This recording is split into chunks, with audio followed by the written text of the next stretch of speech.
the last thing is you're going to print off whatever you find. Why are we printing it off? Leah? Close read. Because we need to close read it. So I think it would behoove us, to be a good idea, for us to review the steps for close reading. Because we've practiced them on articles that I've given you. Now let's talk about how are we going to apply the close reading strategy to research that you find. So let's review. What's the first thing we do when we have a piece that we want to close read? Leah? We number the paragraphs or the sections, depending on what kind of piece you're reading. Why is it that we're numbering it? What's the purpose of numbering? Colton? So you can go back to so you can figure out which paragraph it was in. Right, you can refer back to it. If we're having a large group discussion, then Sierra can say, well, in paragraph 7, and we all know where she's talking about, but also when you're writing your summary and you're referring back to textual evidence, you can refer back to the specific paragraph for your classmate or for your teacher to find. What's the second step? Brock? Chunking the text. You chunk the text. So you take the first 3 paragraphs or the first 7 paragraphs, whatever you decide, and chunk it. Why do we chunk it? What's the purpose? To help you focus just on one part of the story. Right, it makes it more manageable. You look at that little section and you analyze, you go in depth on that. Have you guys ever heard the theory that it's better not to eat 3 big meals, it's better to eat like 5 little meals throughout the day? Have you ever heard that? Same idea. This is your 5 little meals. So you read a little bit and you digest it before the next piece. So it's kind of like you're snacking instead of eating a 5-course dinner and then trying to digest it all. What's step number 3? Mercedes, sorry. Underline or highlight important information. Underline or highlight important information.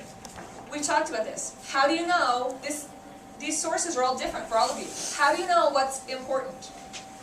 I'm not telling you what's important, right? Because I don't know what article you found or Mercedes has found, so how do you know what's important to underline? You come back to a focus question. Again, I'm not giving you a focus question because Carly's is different from Sierra's. What have you written that could be considered your focus question? Give you a hint, I initialed it yesterday. The questions that you made for Your topic is, at this point, your focus question. If your topic is, I'm trying to think of one that someone has said, how nutrition works in the body. That's your focus question. How does nutrition work in the body? So as you're reading, you're underlining and highlighting, trying to get the information you need based on what you said your topic is. And then you're also going to take notes in the margins using our metacognitive markers. Let's review what those metacognitive markers were. Who remembers any of the metacognitive markers? Ben?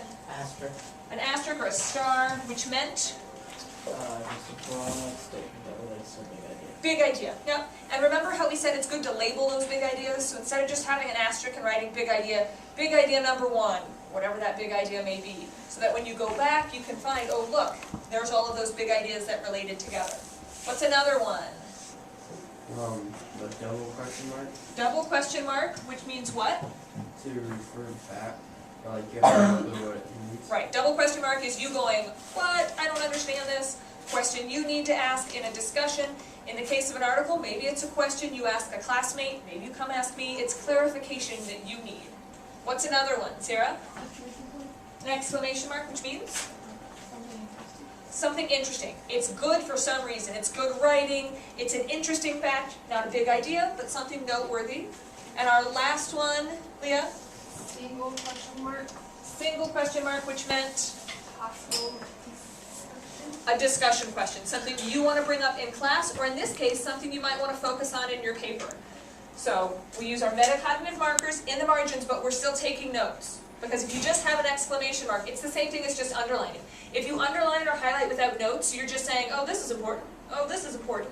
You go back to write your paper and it doesn't really help you. It's the notes that's going to help you say, that's why that's important. That's the connection that I wanted to make. What's step number 4? Yes? Reread. Reread when Applicable. active. Now I'm going to focus on the word applicable. You are high schoolers, so you are now capable of deciding when do you personally need to reread something. Do you get to the end of an article and you go, wow, that was a lot of information going on. then maybe that's a hint that you need to go back, maybe you need to reread the whole article. But maybe there's just a certain section where you have lots of double question marks, for example, and you say, I didn't understand that, I better go back and reread that chunk again.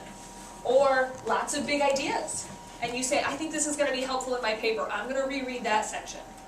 So rereading, but keep that when applicable. I think if I say reread it and you think reread every single word of every piece I use, no, that's not realistic.